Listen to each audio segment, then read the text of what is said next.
On a recent homework from my first-year students, I gave them daily high and low temperature data for Harrisburg and challenged them to guess which days it was cloudy and which days it wasn't. The idea was to look at the difference between the daily high and the daily low, a value that meteorologists call the diurnal range. Indeed, it's a simple calculation. Just subtract the day's low from the day's high. The diurnal range tends to be relatively large when there aren't many clouds because sunshine promotes higher daytime temperatures while clear skies favor cooling at night.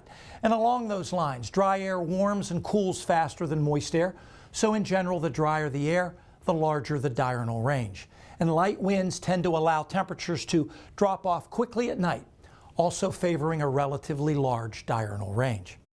Now, to get a sense for the size of the diurnal range, here's its average value in Harrisburg for each day of the year. Notice on the low side, it's around 15 degrees in December into early January.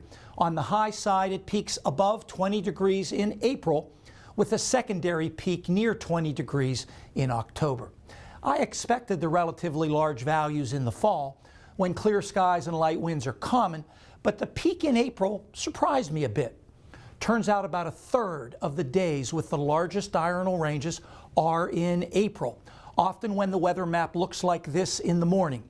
High pressure sponsoring light winds gets the day off to a chilly start, and then a warm front moves through and southerly winds kick in.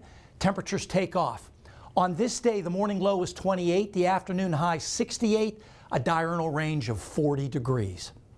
Now let's compare the average diurnal range for Harrisburg to another Pennsylvania city, Erie.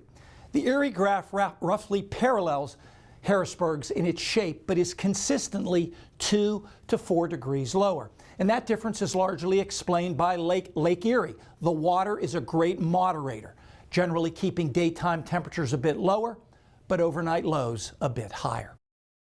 Now, of course, these averages smooth out variability, so let me show you what the diurnal range has been this year each day in Harrisburg.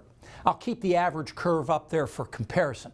Some days the diurnal range has been as low as 10 degrees, other days more than 30 degrees, including a few recent days. Finally, to circle back to the homework problem I gave my students, let's look at the last 5 weeks or so, going back to September 1st. And here's a close-up of the diurnal range in that period. Now let's focus on the days with the largest diurnal range, say 25 degrees or higher. The average cloud cover on those days was 27%. In contrast, let's look at the days with the smallest diurnal range, say 15 degrees or less. Average cloud cover on those days, 90%. Indeed, in general, the cloudier it is, the smaller the diurnal range. Stay tuned. We'll be back in a moment with more.